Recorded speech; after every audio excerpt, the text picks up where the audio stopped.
Nessa manhã nós vamos completar o estudo que foi determinado pela nossa liderança para esse mês de julho, sobre evangelização. E nessa manhã vamos falar, o último tema é sobre a missão na imprescindível ajuda do Espírito Santo. E nós estamos orando, pedindo que Deus nos dê graça nessa manhã. No primeiro domingo, a primeira palavra, o primeiro estudo foi sobre o motivo, a motivação para a evangelização. E nós estudamos que, além da clara necessidade de obedecer a uma ordem, a um ensinamento do Senhor, há também a questão da glória de Deus. Aquele que conhece a Deus, aquele que entra em contato com a grandeza de Deus, naturalmente, diante da grandeza de Deus, é impulsionado para dar o testemunho dessa grandeza e essa glória de Deus ser implantada e reconhecida pelas pessoas. Então, a primeira motivação não só é a questão de obedecer a uma palavra, uma ordem de Deus, mas também a questão da glória de Deus, que precisa ser reconhecida, implantada e vista no mundo. Na segunda aula, no segundo estudo, segundo domingo, a questão da mensagem da evangelização. E foi colocado com muita clareza que a mensagem é a mensagem da cruz, a mensagem da graça. A evangelização não pode estar preocupada com uma denominação. Quem evangeliza não pode estar preocupado em aumentar o número de igrejas da sua denominação. Não pode estar importando em falar de princípios pessoais ou princípios denominacionais ou doutrinários. Mas a mensagem da evangelização é a pura e simples mensagem da graça revelada na cruz. No terceiro domingo, que foi no domingo passado, estudamos sobre o como fazer a evangelização, quem faz a evangelização. E isso foi colocado que a igreja do Senhor é a missão, é o instrumento, é a sede da obra missionária. Mas não só a igreja como uma instituição, mas as pessoas, nós, eu e você, membros dessa igreja, num trabalho evangelístico pessoal, testemunhal, que vai todos os dias, em todos os lugares, por onde vai passando, falando, testemunhando. Então, há as campanhas evangelísticas que a igreja organiza, as mensagens evangelísticas, mas há também o trabalho e a importância individual de cada um de nós, aonde mora, aonde vive, aonde trabalha, de ser esse elemento evangelizador. E nessa manhã encerramos falando sobre essa unção, essa necessária, fundamental, imprescindível unção do Espírito Santo. E esse é o tema nessa manhã de nosso estudo, onde vamos devagar, procurarei não ser longo, mas vamos fazer uma coisa assim bem didática, tentaremos, para entendermos a importância e o papel do Espírito Santo. Há alguns textos que eu gostaria logo de início de meditar. Marcos 16, 15, fala da nossa comissão. Ide por todo o mundo e pregai o evangelho a toda criatura. Essa comissão de Deus, por meio de Jesus Cristo, nos enviando com esse ministério evangelístico. Ide. João 20, 21 e 22, Jesus, no primeiro dia, logo no domingo da sua ressurreição, então, essa comissão de Marcos 16 aparece quando o Senhor está encerrando o seu ministério ainda vivo. No primeiro domingo, domingo da sua ressurreição, ele aparece aos seus discípulos e reforça essa mensagem, acrescentando um detalhe: assim como o Pai me enviou, eu também estou enviando vocês. Mas, havendo dito isto, soprou sobre eles o Espírito Santo. O envio e o soprar do Espírito Santo. Os discípulos se escondem, acuados, amedrontados, assustados, e 40 dias depois o Senhor volta a aparecer para eles no local onde eles estavam escondidos. Atos 1:8, ele novamente fala dessa mensagem e dessa importância, dizendo: fiquem aqui, aguardem, porque vocês vão receber poder ao descer sobre vós o Espírito Santo, e então sereis minhas testemunhas. O mesmo evangelista João, um dos apóstolos do Senhor, que ouviu tudo isso, toda essa orientação, escreve na sua primeira carta, no capítulo 5, verso 6, é o Espírito quem dá o testemunho, porque o Espírito é a verdade. Vamos orar. Senhor, nessa manhã estamos importados, preocupados, de ouvir a Tua voz. Quando viemos aqui, é muito agradável encontrar os irmãos, é muito agradável, faz bem ao nosso coração, essa comunhão, Senhor, maravilhosa. Mas queremos te dizer nessa hora que fundamental mesmo para nós nessa manhã é perceber que o Senhor está aqui conosco e que a sua voz é clara, é nítida, é percebida, e que o Senhor quer falar ao nosso coração, e queremos então inclinar o nosso coração para os teus ouvidos, queremos abrir o nosso coração, queremos nos despreocupar de outros assuntos, de outros temas, de outras preocupações que não fazem parte disso, Senhor. Queremos agora, nesses próximos minutos, te dar a prioridade, te dar a atenção, e te pedir, Senhor, fala conosco, ensina-nos nessa manhã. Senhor, quanto a mim, Senhor, me faz nessa manhã relevante para os irmãos e para a igreja, que a palavra seja clara e pertinente da minha parte, em nome de Jesus. Amém. Amém. Então, Jesus, logo de cara, deixa muito clara a importância do Espírito Santo. Eu queria que os irmãos abrissem Atos capítulo 2, nós vamos usar bastante a Bíblia, Atos capítulo 2, e deve ser assim na escola dominical, manusearmos as Escrituras. É muito bom o iPad, o iPod, o qualquer coisa, mas é muito bom folhear a Bíblia. Eu gosto também muito da Bíblia, gosto do papel, não sei porquê, coisa de velho, mas tudo bem. Atos capítulo 2... é a exemplificação clara disso aí que nós estamos falando, desses textos, essa comissão que o Senhor deu aos seus discípulos de irem, mas que era necessário, em primeiro lugar, aguardarem uma unção, um revestimento, e isso aparece com clareza em Atos, no capítulo 2, quando eles, em obediência, ficaram aguardando para saírem nesse ministério evangelístico, aguardaram a unção do Espírito Santo. Capítulo 2 diz que então se cumpriu a promessa. O dia do Pentecostes, no dia do Pentecostes, festa tradicionalmente instituída por Deus e observada pelo povo, a festa da colheita ou das colheitas, estavam ali reunidos, e nesse dia vem do céu um vento impetuoso, um som, enche aquela casa, distribui-se o Espírito Santo sobre eles, visivelmente marcando com línguas de fogo, pousando individualmente numa visitação coletiva, porém personalizada, e todos ficaram cheios do Espírito Santo. Todos começaram a falar em outras línguas, segundo o Espírito lhes concedia que falassem. Verso 14. Então se levantou Pedro e, erguendo a voz... Então mostra-nos, irmãos, na prática, que essa missão evangelística, ela começa realmente com a unção, com o revestimento, tendo descido sobre eles o Espírito Santo, então ele se levanta com uma palavra, se levanta com uma voz, se levanta para pregar o Evangelho. É imprescindível a ajuda do Espírito Santo. E o nosso tema nessa manhã é por que é imprescindível a ajuda do Espírito Santo, esse revestimento, por que isso? Próximo slide, eu quero falar nessa manhã então com os irmãos sobre 3 razões. Primeiro, a primeira razão é porque é uma guerra espiritual, há uma guerra espiritual que está se travando. A segunda é porque a evangelização é uma missão regeneradora, vai haver novo nascimento.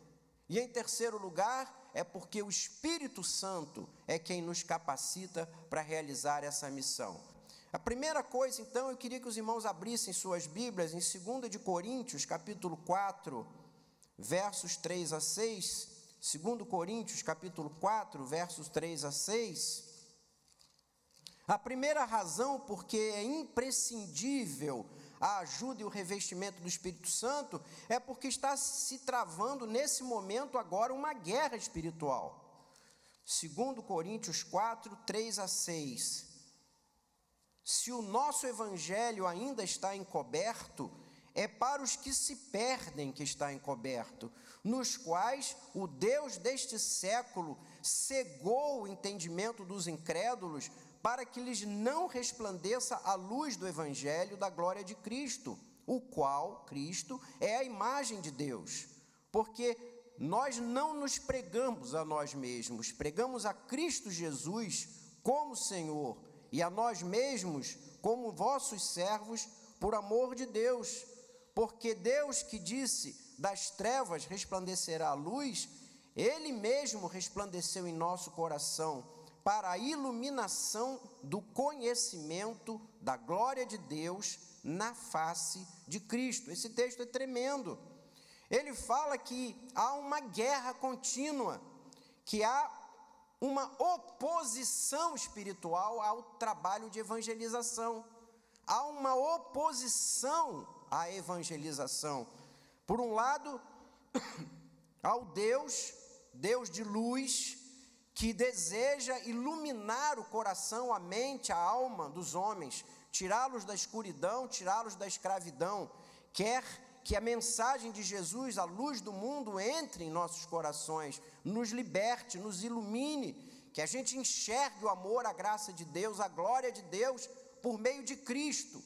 Deus está, então, trabalhando no sentido de iluminar a mente e coração dos homens. E do outro lado, Satanás, o Deus deste século, no dizer de Paulo, ou o príncipe desse mundo, no dizer de Jesus, que faz exatamente o contrário, ele cega os olhos das pessoas, ele venda os olhos e o coração. Satanás não quer que as pessoas conheçam Jesus, não quer que as pessoas ouçam a mensagem, não quer que eles entendam o amor e a graça de Deus. Então há uma guerra, há um conflito espiritual, todo dia, toda hora, todo instante, implantado nesse mundo, entre Satanás se opondo à obra de Deus. E então, nós vamos fazer a missão, cumprir a missão do Senhor, entrando num campo de guerra. Quando a gente é chamado e despertado, imbuído dessa missão, dessa comissão, precisamos entender que nós estamos entrando nesse campo de guerra. É uma invasão, nós estamos invadindo um palco de batalha. É um ministério que nós vamos desafiar Satanás, frustrar Satanás, para que as pessoas conheçam a Jesus, entendam a mensagem e vejam, reconheçam a glória de Deus. 1 de Pedro 1,12 fala que essa mensagem, vamos abrir 1 de Pedro, vamos folhear as Escrituras. 1 de Pedro 1,12 fala que essa missão desafiadora, corajosa, de uma certa forma perigosa, que é essa invasão do palco de uma batalha que está se travando, é algo que o Senhor nos deu e que foi um presente, porque na verdade os anjos é que gostariam de fazer isso. 1 de Pedro 1,12, Pedro está dizendo que a eles foi revelado que não para si mesmos, ou seja, os antigos, os profetas, não foram para si mesmos, mas para vós, outros, que eles ministravam as coisas que agora vos foram anunciados por aqueles que, pelo Espírito Santo enviado do céu, vos pregaram o Evangelho. Olhem novamente a ênfase dada de que a pregação do Evangelho se dá pela missão, unção, retaguarda do Espírito Santo. Eles vos pregaram o Evangelho, coisas essas que os anjos anelam perscrutar, fazer, desejar, participar. essa missão desafiadora, essa missão de invadir esse palco de batalha, é algo que os anjos gostariam de fazer, mas o Senhor nos reservou esse privilégio. 2 de Coríntios 5, vamos voltar um pouquinho para trás. Escola dominical é bom por causa disso, a gente tem tempo de folhear a Bíblia, ler, ver o que as Escrituras estão dizendo. 2 de Coríntios, capítulo 5, 2 de Coríntios, capítulo 5, versos 18 a 20.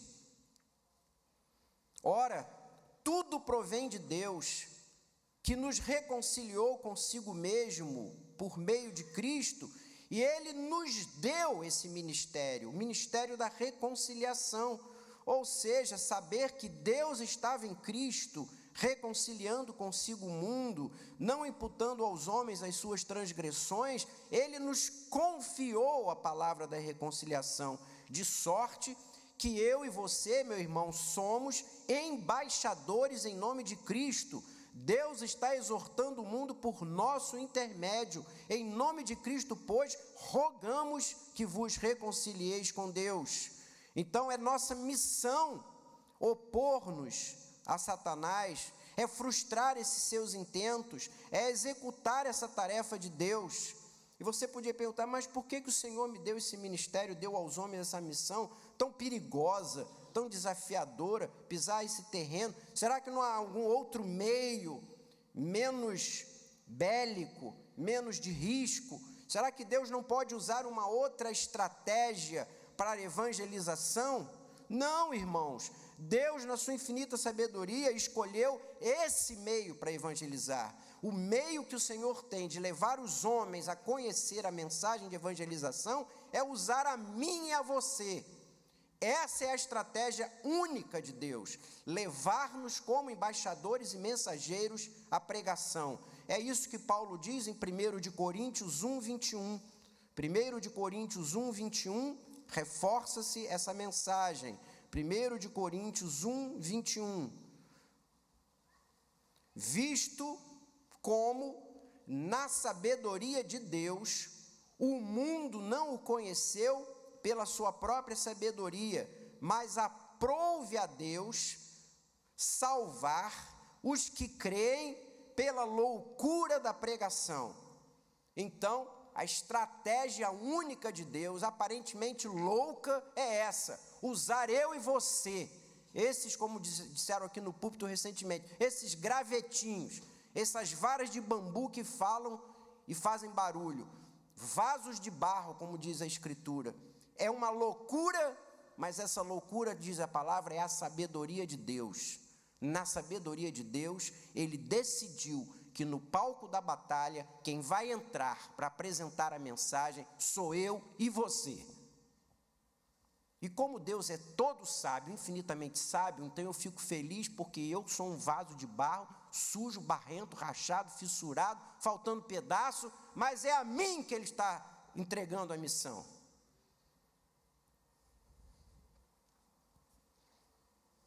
Ora, se é uma tarefa espiritual, se é invasão de um terreno espiritual, se está havendo um conflito espiritual, se há uma guerra entre Satanás se opondo a Deus, então, se há uma batalha espiritual, um conflito espiritual, nós precisamos do revestimento do Espírito Santo. Por que precisamos da unção do revestimento? Porque a batalha é espiritual. E daí concluímos uma outra coisa, irmãos. Se é uma batalha espiritual, se a natureza é essa, se a grandeza, a magnitude é essa, se o espaço onde isso acontece é esse, então, ainda que seja importante um qualificado esforço, um preparo, uma competência, no entanto, é muito claro e objetivo que por maior, melhor e mais qualificado seja nossa estratégia, nosso esforço, nossa competência, aquele que vai evangelizar, uma ótima estratégia, uma boa organização, mas o que é fundamental é a presença do Espírito Santo em nossas vidas. Sem unção, a evangelização não se torna eficaz. porque é uma invasão espiritual, numa guerra espiritual. Por isso precisamos do Espírito Santo.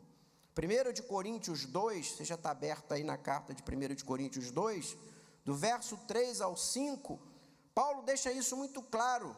1 Coríntios 2, de 3 a 5, ele diz: olha, quando eu estive aí foi em fraqueza, temor, grande temor que eu estive aí. A minha palavra, a minha pregação não consistiram numa linguagem persuasiva de sabedoria, mas em demonstração do Espírito e do poder, para que a vossa fé não se apoiasse em sabedoria humana, mas sim no poder de Deus. 1 de Tessalonicenses 1, um pouquinho para frente, 1 de Tessalonicenses 1, anda aí um pouquinho para frente. É bom que a gente vai descolando umas páginas da Bíblia que já estão meio empoeiradas. 1 de Tessalonicenses 1, no verso 5, Paulo repete a mesma palavra. O nosso evangelho não chegou até vós tão somente em palavra, mas chegou em poder no Espírito Santo e em plena convicção, assim como também sabeis ter sido o nosso procedimento entre vós. Então, irmãos, primeira coisa que eu queria que o irmão guardasse nessa manhã, a primeira lição: precisamos, para evangelizar, de revestimento do Espírito Santo, do poder do Espírito Santo, porque a nossa tarefa, ela é espiritual. Satanás está bloqueando, tapando o ouvido, criando estratégias, artifícios, cegando, dando sono, resistência, para que a pessoa a ele não ilumine o evangelho. E o instrumento usado, chamado, vocacionado por Deus, somos nós, eu e você, com toda a nossa fraqueza, com toda a nossa limitação. Não me pergunte por que eu, não me pergunte por que você, isso não vem ao caso. A palavra diz que foi pela sua sabedoria, aprouve a Deus essa loucura, que é levar e chamar eu e você. Porém, para que essa missão dê certo, para que essa tarefa evangelizadora tenha frutos, é preciso que haja unção, poder, revestimento. Foi o que o Senhor deixou muito claro para os seus discípulos e apóstolos desde o início. Amém? Amém. Quem entendeu diz amém. Amém. Muito bem. Segunda razão pela qual nós precisamos dessa imprescindível presença do Espírito Santo, de uma missão regeneradora. Por isso precisamos do Espírito Santo. Vamos abrir esse outro texto, Efésios 2, de 1 a 5 e o verso 8. Versos 1 a 5. Ele vos deu vida, estando vós mortos em delitos e pecados. Em delitos e pecados não, perdão. Nos vossos delitos e pecados. Não é dos outros, não, é o meu mesmo. Nos quais andastes outrora, segundo o curso desse mundo, segundo o príncipe da potestade do ar. Aqui, lá ele era o Deus deste século. Agora Paulo já está dizendo que ele é o príncipe da potestade do ar. Desse espírito ruim que agora atua nos filhos da desobediência, entre os quais também nós andamos outrora, seguindo as nossas inclinações da carne, fazendo a vontade da carne, dos pensamentos. Por isso, nossa natureza, éramos filhos da ira, como todos os demais. Mas a Bíblia sempre tem mais e um porém que faz toda a diferença. Quando você estiver lendo um texto bíblico, fique atento quando aparecer mais ou porém, que vem coisa muito maravilhosa. Depois de mais e porém, vem coisa maravilhosa. Mas Deus, sendo rico em misericórdia, por causa do grande amor com que nos amou, estando nós, como já dissemos aqui em cima no verso, mortos em delitos e pecados, Ele nos deu vida, juntamente com Cristo, pela graça sois salvos. Verso 8, pela graça sois salvos, mediante a fé. Isso não vem de vós, é dom de Deus. Evangelização é fazer um morto viver. O que Deus faz por nós é uma regeneração, porque nós já fomos gerados. Quem está aqui já foi gerado, senão não estaria aqui. Quem está aqui nasceu. Só que até chegar ao Senhor, nasceu numa natureza pecaminosa, debaixo da ira. Por isso nasceu o filho da ira. Mas por causa do amor e da misericórdia de Deus, Ele vem na nossa direção com a mensagem de Cristo, e seu Espírito Santo nos gera de novo. É o que quer dizer regenerar, gerar de novo. Por isso nós nascemos de novo. Já havíamos nascido da carne de nossa mãezinha e agora estamos nascendo do Espírito. Portanto, a evangelização é o encaminhar de uma obra regeneradora. Mas quem gera a vida é Deus por meio do seu Espírito. Por isso é imprescindível a presença, a ação poderosa do Espírito Santo no trabalho da evangelização, porque a missão, o ministério evangelístico, ele é regenerador.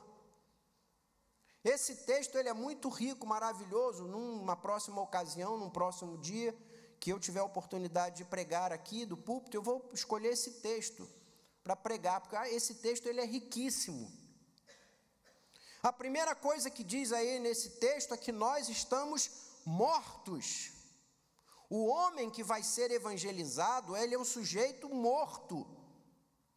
Romanos 3,11, Paulo diz assim: não há quem entenda, não há quem busque a Deus. Todos pecaram, a uma se tornaram injustos. O que levou o homem à morte foi o que levou o homem à morte foi pode falar, está certinho, foi o pecado. Ora, se o que levou o homem a esse estado de morte foi o pecado, a primeira coisa que tem que fazer parte do trabalho do ministério evangelístico é levar o homem a entender que ele está em pecado, sob pecado. A primeira coisa que alguém a ser evangelizado precisa ter é a convicção de que é pecador. Porque se ele não estiver convencido de que é pecado, que é pecador, e que o pecado o afastou de Deus, colocou ele em rebeldia, em rebelião contra Deus, não podemos seguir na evangelização. A primeira coisa é levá-lo à convicção de pecado. Mas olha uma coisa interessante, olha aí na sua palavra, na Bíblia, no João 16,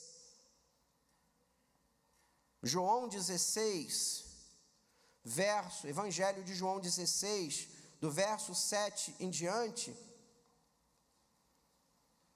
Eu vos digo a verdade, convém-vos que eu vá, porque se eu não for, o Consolador não virá para vós outros.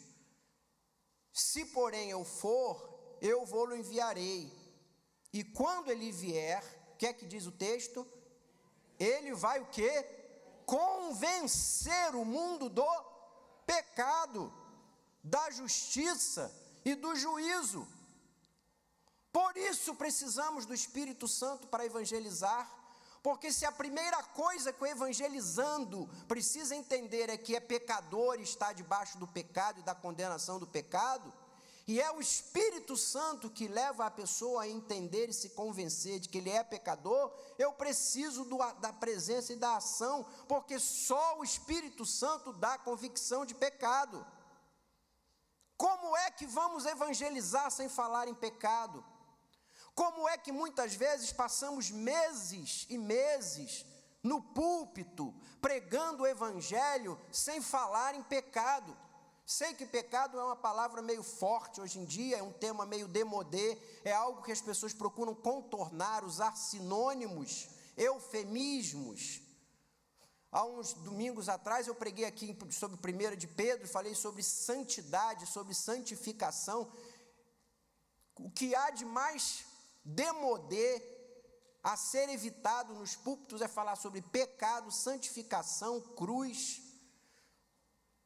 Mas, irmãos, olha uma coisa, O Evangelho é a boa nova de salvação. Como é que eu posso pregar o Evangelho, que é a boa nova de salvação, se as pessoas não se sabem perdidas? Se o Evangelho é a luz que resplandece para os que estão em trevas, como a luz vai resplandecer se as pessoas não se virem em trevas?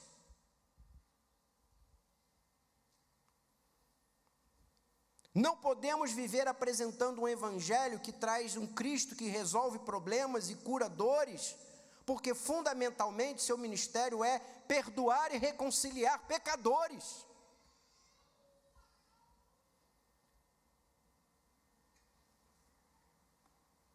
Se no seu ministério ele curou, fez andar, fez cegos verem, tão somente foi para revelar a graça e a maravilha de uma vida eterna no céu com Deus. Mas na verdade, o que ele veio foi para falar de um novo reino que voltava, que se implantava, da cruz, do sangue, do perdão e da justificação. O centro da mensagem de Jesus não era dar vista a cegos, curar paralíticos, curar leprosos. O centro da sua mensagem era a cruz. E não podemos fazer do nosso ministério evangelístico algo da periferia. Pare de sofrer. Amém. Deus faz isso. Ele faz doentes serem curados. Ele liberta aqueles que estão debaixo da cegueira, da paralisia também. Mas fundamentalmente o que ele veio foi para reconciliar pecadores. Não é por isso, não é por outra razão, que antes de nós chegarmos aos evangelhos, começamos pelo Antigo Testamento. A antessala da cruz é o Antigo Testamento. Já no segundo capítulo, somos confrontados com a mensagem da queda do homem e do pecado. E todo o Antigo Testamento fala das consequências de quem andou longe de Deus, da rebeldia, do afastamento, das consequências emocionais, espirituais, físicas, dos povos, das histórias, da rebeldia, quais são as consequências. Todo o Antigo Testamento dá a antessala do Evangelho, revelando-nos pecadores distantes e necessitados de Deus. E ao mesmo tempo, todo o Antigo Testamento vai preparando, revelando que o Senhor não se conteve com isso por causa do seu amor e da sua misericórdia, e foi desenhando um projeto de salvação que se concretizou na cruz no Novo Testamento. Não dá para entrar na Bíblia pelo Evangelho. Não dá para entender a cruz. Não dá para dar valor ao sangue se não entendermos o Antigo Testamento. Não podemos ir à cruz e valorizar a cruz e a necessidade da cruz sem entendermos o pecado. E quem dá convicção do pecado é o Espírito Santo. O Espírito Santo veio, como diz o Senhor Jesus, para nos trazer a convicção do pecado, mas imediatamente nos apresentar a Cristo. A palavra diz, ele veio para falar de mim, ele veio me revelar, porque assim que o homem é confrontado com seu estado miserável do pecado, imediatamente ele é confrontado com a nova figura, a figura de Cristo. O Espírito Santo veio trazer-nos a mensagem de Cristo. E aos homens, na mensagem de evangelização, logo após entenderem-se pecadores, eles precisam ser apresentados a Cristo, a solução do pecado. Quer seja por meio das Escrituras, que falam de Jesus, quer seja por meio das nossas vidas. E aí vejam a importância do nosso testemunho. Se vamos evangelizar e não estamos abrindo a Bíblia e lendo a Bíblia, as pessoas querem ouvir essa mensagem ao vivo e a cores por meio de mim e de você. Como é que as pessoas vão ver o que é Jesus, o que Jesus faz, o que Ele pode, o que Ele resolve, o que Ele transforma, o que Ele liberta, se não por meio da minha e da sua vida?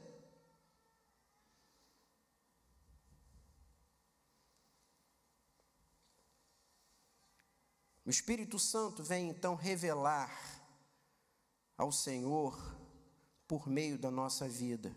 João 15, 26. João 15, 26. Quando vier o Consolador, que eu vos enviarei da parte do Pai, o Espírito da verdade, que dele procede, esse dará testemunho de mim. Então, há duas missões no envio do Espírito Santo. A primeira missão, convencer o homem do pecado, da justiça, do juízo. Ou seja, levar o homem a entender que é pecador, levar o homem a entender que há uma justiça de Deus presente, que Deus em Cristo justificou todas as pessoas e que ao fim vai haver um juízo, porque Deus é de caráter, Deus é moral, Deus tem palavra, Deus é santo. Então, há pecado, mas há justificação em Cristo e vai haver um juízo final. E em segundo lugar, ele vem apresentar a Cristo como solução, como resposta, como intervenção de Deus. Irmãos, preste atenção numa coisa, quando nós estamos evangelizando, preste atenção nisso, isso é muito importante, faz toda a diferença. Quando a gente está evangelizando alguém, falando de Jesus, dando uma palavra, no trabalho, no portão de casa, no escritório, na família, o Espírito Santo vai ali comigo e com você, ele vai endossando, ele vai esclarecendo, ele vai aprofundando aquela palavra, ele vai usando as suas palavras, ele vai fazendo com que dentro daquela pessoa que você está evangelizando, algo comece a acontecer, vai havendo alguma coisa dentro dele, porque a palavra diz que as pessoas só conseguem enxergar Jesus pelos óculos do Espírito Santo. Não se engane, ninguém vai conhecer a Deus, a Jesus Cristo, por causa das suas belas palavras. Não se engane que você não tem argumentos fortes suficientemente para levar ninguém a Jesus, nem ao novo nascimento. O óculos que faz um homem enxergar a Cristo é o óculos do Espírito Santo. Nós somos instrumentos. A palavra diz que nós precisamos estar preparados e aprovados como obreiros, precisamos ter a palavra, o conhecimento da palavra, precisamos estar prontos para dar resposta. Pedro diz que temos que ter sempre uma palavra para responder a respeito da esperança. Nós temos que saber falar, responder, ter respostas, mas não se engane, não sou eu nem você, não é o seu maior ou menor preparo, não é a tua sabedoria, não é a tua argumentação que leva ninguém a conhecer a Cristo, é o óculos do Espírito Santo. Por isso precisamos de unção e de revestimento. Querem ver isso? Mateus 16, confissão de Pedro, verso 13, o Senhor pergunta aos seus discípulos: quem é o Filho do Homem? Verso 16, Pedro corre e diz: Senhor, tu és o Cristo, o Filho do Deus vivo. Jesus então lhe responde: tu és bem-aventurado, porque não foi carne, argumentos, visões, sinais, prodígios, nada que te revelou isso. Foi o meu Pai que está nos céus. Você só chegou a entender que eu sou Jesus, o Filho, porque Deus levou você a entender isso. 1 de Coríntios 12, 3, final do verso. Ninguém pode dizer Senhor Jesus, senão pelo Espírito Santo. Gálatas 1, propositalmente eu estou falando os textos e fazendo você olhar, você já percebeu, né? Gálatas 1, versos 15 e 16.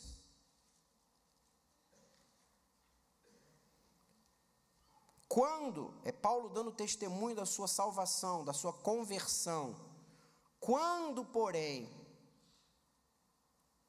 aquele que me separou, aprove, aquele que me separou antes de eu nascer, e me chamou pela sua graça, aprove a ele revelar o seu Filho em mim. Ou seja, o que houve de mais espetacular na conversão de Saulo não foi a luz que brilhou do céu diante dele, não foi a queda dele ao chão, que muitos dizem que ele caiu do cavalo. Não tem cavalo nenhum no texto, tá, irmãos? Como não tem maçã no paraíso, não tem cavalo debaixo de Paulo. Cuidado com essas artimanhas, tá? Ninguém comeu a maçã e Paulo não caiu do cavalo. O texto diz que ele caiu por terra. Volto ao texto. O que houve de mais espetacular não foi a luz que brilhou, não foi o fato dele ter caído por terra, e nem o fato dele ter imediatamente ficado cego e ser guiado até a cidade para receber oração. O que houve de mais espetacular na conversão de Paulo, ele está dizendo, é que aquele que me chamou desde o ventre da minha mãe, naquele dia, naquela hora, revelou Cristo dentro de mim. A obra do Espírito Santo.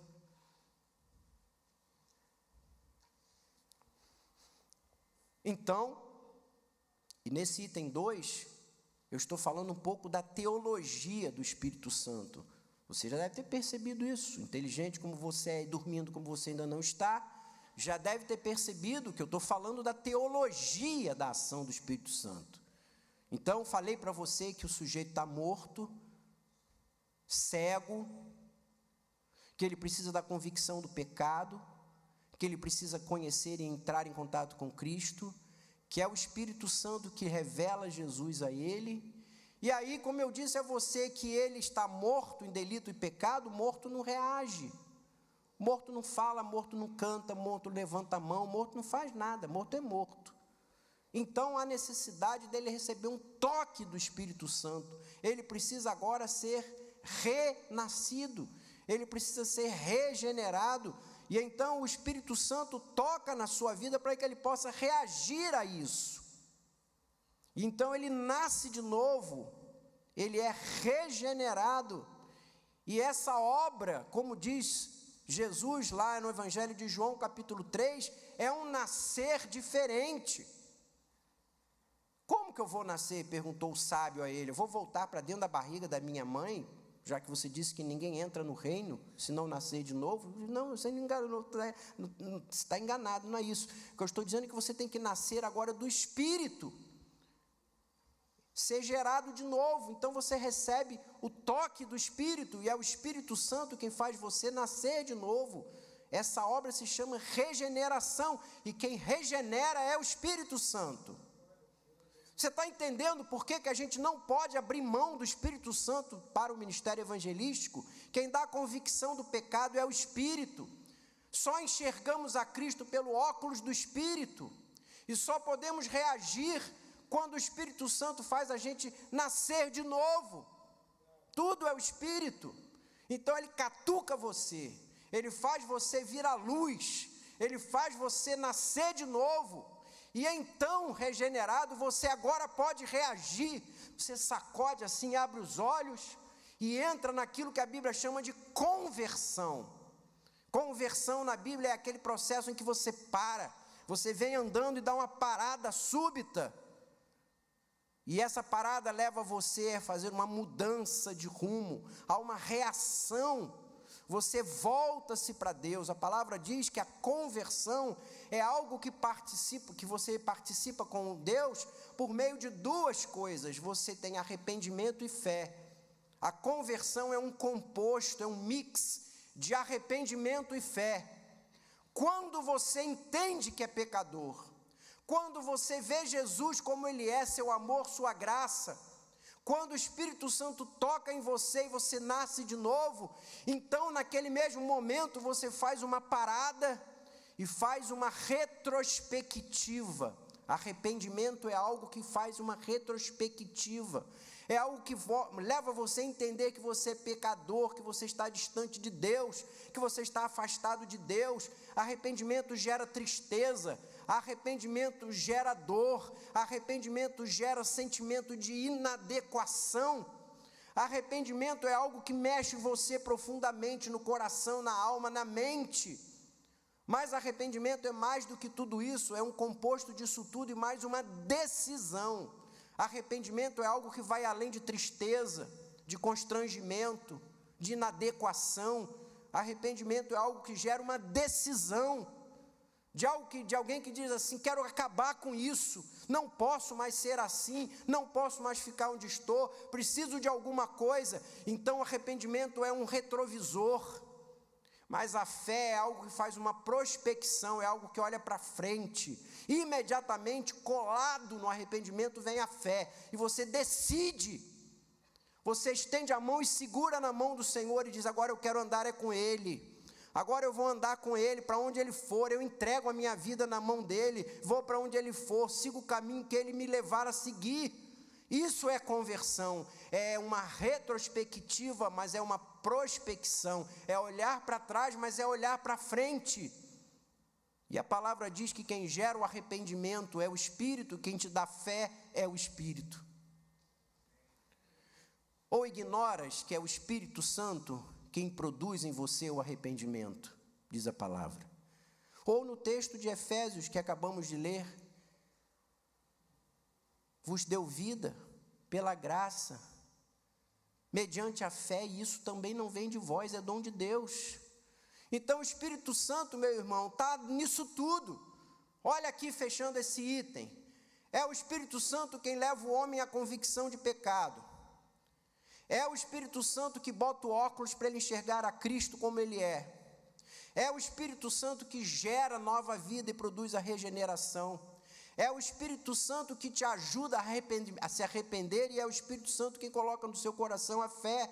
E nesse processo da conversão você trabalha junto, você vai agir, decidir. A palavra diz que você tem que participar, é algo pessoal, responsável. E depois que você nasce de novo de tudo isso, é ainda o Espírito Santo que gera em você os frutos, ou o fruto, os dons, a alegria, o ardor evangelístico, mas isso eu vou deixar para daqui a um minutinho, que é como eu vou encerrar. Então é o Espírito Santo que faz tudo. A evangelização é uma obra regeneradora.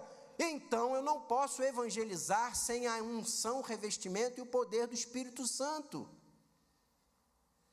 O Espírito Santo é imprescindível, porque é o Espírito Santo quem nos capacita.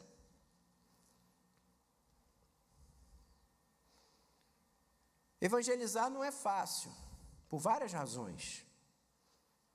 Evangelizar não é fácil. Mateus 13, Jesus compartilha conosco do trabalho evangelístico usando uma parábola do semeador. E ele mostra que muitas vezes o trabalho, a missão evangelística é frustrante. Gera uma certa decepção, uma certa dor, porque nem todas as sementes que foram lançadas vingam. Ora, o problema está no tipo do terreno, ora o problema está nos meios, fatores adversos, ambientais, o sol forte, o espinho, calor. A evangelização é difícil por várias razões. Há razões que são pessoais do evangelizador. Insegurança, timidez, sensação de despreparo, de incapacidade, medo mesmo. E às vezes as dificuldades são da natureza do evangelizando. É a dureza do coração, desinteresse, até a hostilidade, os envolvimentos do meio na vida dele ou dela, o desejo pelo poder, por recursos, posição, o prazer, o hedonismo, são os inimigos que cercam aquele a quem nós estamos evangelizando, e aquilo se opõe, ele acha que a mensagem do evangelho veio para lhe tirar tudo aquilo. E então, Muitas vezes nós, evangelistas ou evangelizadores, vamos buscando recursos, alguns válidos, outros nem tanto, para ajudar o trabalho da evangelização. Às vezes, pressões, às vezes um culto mais emocional ou emocionante, às vezes uma palavra mais aterrorizante, pressionadora, ou às vezes realmente arma-se um show, uma pirotecnia, um show evangélico para ver se a pessoa é seduzida, e aquele show é atraente e leva a pessoa a tomar uma decisão por Cristo. Mas, como dissemos até aqui, nada disso efetivamente gera regeneração. Não estou de forma nenhuma descredenciando um bom preparo. Claro, a palavra diz, temos que estar preparados, prontos, ter uma palavra, uma mensagem, ter respostas, conhecer a Bíblia. Precisamos ser relevantes e pertinentes, falar a palavra adequada, saber o que, na verdade, naquele momento é o desafio, é o ponto nevrálgico, a necessidade maior da vida daquela pessoa.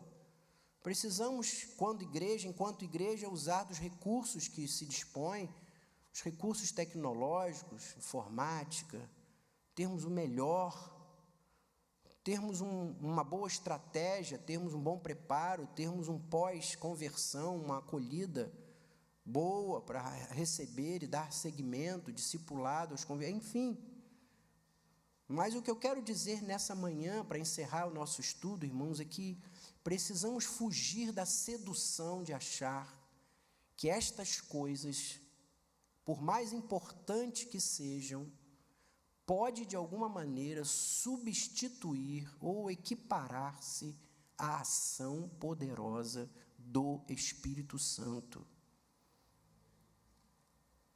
Não poucas vezes já vivi situações, e creio que alguns aqui também, de alguém que chega para você e diz: olha, eu preciso muito te levar para você dar uma palavra para fulano de tal, que é um amigo que eu tenho, porque ele é muito inteligente, ele é muito culto, ele lê muito, ele fala muito bem, e eu tenho certeza que para ele se converter, ele precisa que você vá lá e fale assim, assim, assim, o que você falou.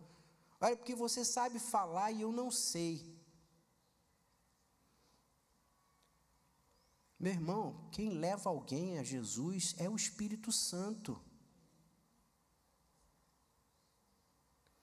Todos nós já ouvimos falar de testemunhos de pessoas que se converteram andando pela rua chutando um folheto. E aquilo chamou a atenção, pegou, leu, e aquilo entrou como uma bomba, dinamitou a vida da pessoa. Todos conhecem, já ouviram falar de histórias assim, de pessoas que viveram e moraram dentro da casa de um grande evangelista, nasceram dentro da casa de um grande evangelista e ouviram pregações e mensagens e testemunhos a vida toda, mas num determinado momento, numa esquina, num momento, diante de uma situação esdrúxula, de algo que você diz assim, isso é desprezível, naquele momento ele foi tocado e nasceu de novo, porque é obra do Espírito Santo. É Ele quem capacita. Lucas 22, 56,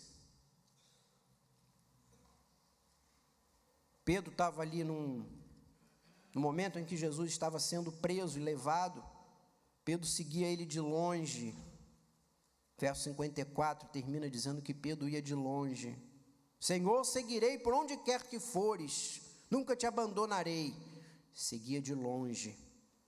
Aí fizeram um foguinho ali no meio do pátio, todo mundo sentou juntinho, Pedro ficou lá no meio do povo. Verso 56, veio uma empregada, uma criada lá de dentro, viu Pedro sentado no fogo, disse: olha aqui, esse aí também estava com ele. E Pedro: eu? Não, nem conheço esse moço. Pouco depois, outra pessoa também viu Pedro e disse: olha, tu és dos tais. Pedro disse: eu? Rapaz, sou não. Passou uma hora, veio uma outra pessoa e disse: olha, tenho certeza, esse também estava com ele. E Pedro disse: olha, não estou nem entendendo o que você está falando. Seu sotaque, sua forma de fala, eu não estou entendendo nem o que você está falando. Covardia, medo, silêncio. Atos 2, 14. Pula lá para Atos 2, 14.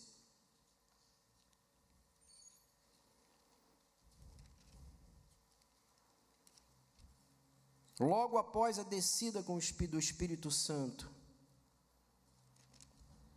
Pedro se levantou. Verso 13 anterior dizia que alguns interpelavam, outros zombavam. Então Pedro se levantou e advertiu-os.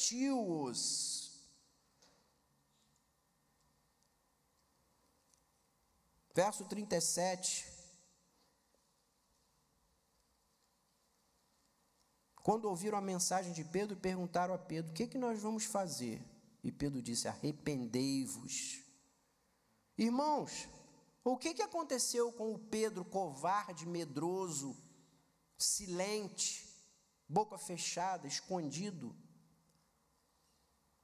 do capítulo que nós lemos de Lucas, para alguns dias depois, em Atos 2, desafiar, levantar, encarar autoridades, o povo, ironias, zombarias? O que aconteceu entre Lucas e Atos 2?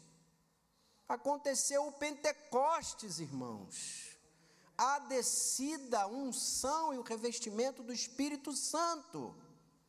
O que capacitou Pedro a ser esse evangelista foi o revestimento do Espírito Santo.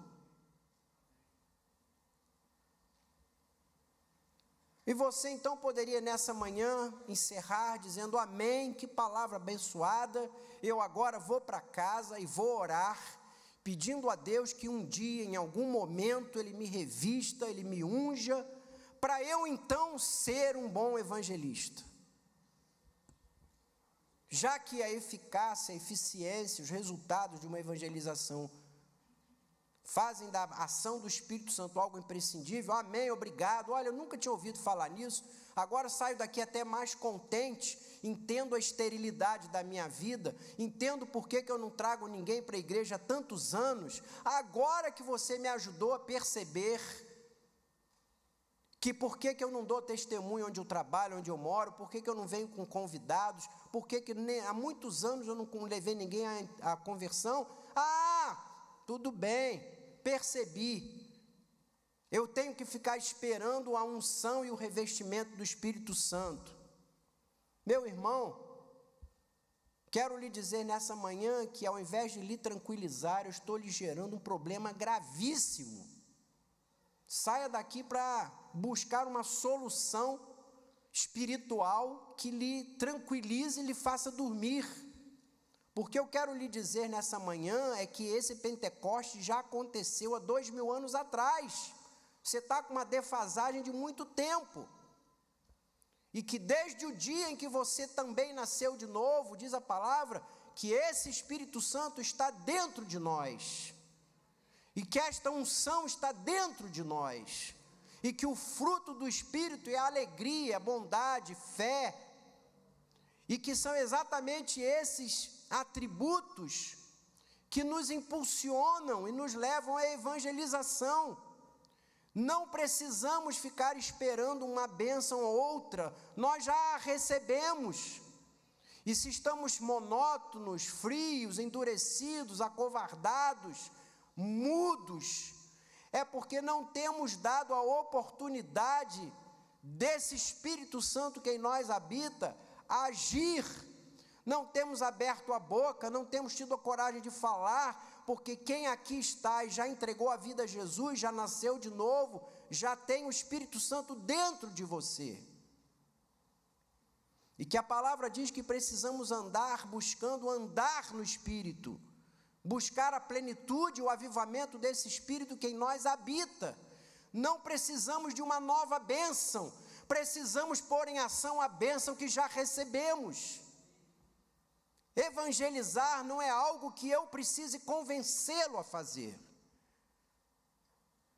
Uma igreja não precisa que o seu pastor gaste tempo para convencê-lo a sair daqui para evangelizar. Evangelizar é algo que tem que fazer parte da sua vida, do seu estilo de vida. Você e eu precisamos evangelizar por causa de amor, de gratidão, por causa dos frutos do Espírito que em nós habita, da alegria, do calor, da presença, da gratidão, do amor, da fé, que são os resultados naturais da presença do Espírito Santo em nós. Ninguém precisava ser convencido a evangelizar. Evangelizar tem que ser algo natural, normal, o jeito de ser, o estilo de vida. Você e eu tínhamos que evangelizar onde estamos o tempo todo. Quero encerrar apenas dizendo aos irmãos que uma árvore dá fruto, ou mais frutos, ou quanto mais frutos, quanto mais viva, quanto mais pujante, quanto mais da seiva corre nela. Quem tem uma árvore frutífera no quintal já deve ter percebido que quanto mais esmirradinha é a árvore, menos fruto ela dá. Quanto mais pujante, viva, grande ela é, geralmente, naturalmente, ela dá mais fruto. E esses frutos de Gálatas, do Espírito Santo, de uma vida alegre, desafiada, viva, avivada, de fé, de esperança, de alegria, que naturalmente extravasa em testemunho, o tempo todo falando, o tempo todo compartilhando com amigo, com companheiro, com vizinho, representa que quanto mais fruto você possui, é porque mais vivo, mais pleno, mais seiva do Espírito está andando, girando dentro de você. Nas suas veias espirituais, mais unção do Espírito. Na verdade, o que nós precisamos buscar nessa manhã não é sermos convencidos de que temos que evangelizar. O que precisamos buscar todos os dias é plenitude do Espírito Santo. Precisamos buscar um avivamento pessoal e comunitário. O que precisamos é de vida espiritual plena, andar no Espírito, viver no Espírito, buscar a plenitude todos os dias. Quando abrimos a boca para louvar, não ser uma cantoria, mas ser uma adoração. Quando baixarmos a cabeça e fecharmos os olhos para orar, não seja a repetição de uma palavra atrás da outra, mas ser algo de alguém quebrantado. E quando estivermos ao lado de alguém, começarmos a falar, é algo que tem que vir do coração de dentro, de um coração quebrantado, alegre, temeroso, prostrado, grato diante de Deus. E essas coisas naturalmente acontecem quando estamos plenos do Espírito e quando a igreja está plena do Espírito. Atos diz que após isso, quando a igreja vivia isso, dia a dia, o Senhor acrescentava-lhes os que iam sendo salvos. Senhor, nessa manhã, tendo entendido a palavra, que é tão simples, tão clara, queremos te pedir, Senhor, mais uma vez, um coração diante de ti quebrado, envergonhado, que o Senhor tenha misericórdia de mim e que o Senhor me revista do Espírito Santo, que o Senhor encha a minha vida com a unção, a graça do Espírito Santo. Abençoa a minha vida, abençoa a minha igreja, Senhor. Reveste a minha igreja com o Espírito, Senhor. Dá plenitude do Espírito à minha vida, à vida dos meus irmãos, para que essa ação obediente. Esse ministério, Senhor, do Espírito Santo de evangelização, gere frutos, para que as pessoas que convivem comigo, trabalham comigo, venham a te conhecer de verdade, venham a te conhecer, Senhor, como Tu és, e que o Espírito Santo, Senhor, opere através da minha vida, do meu testemunho, da minha palavra. Da mesma maneira, Senhor, abençoa cada irmão aqui nessa manhã, entendendo que devemos e precisamos buscar andar no Espírito, viver no Espírito, buscar a plenitude do Espírito, para viver e obedecer ao Senhor. Em nome de Jesus. Amém. Amém. Deus abençoe os irmãos.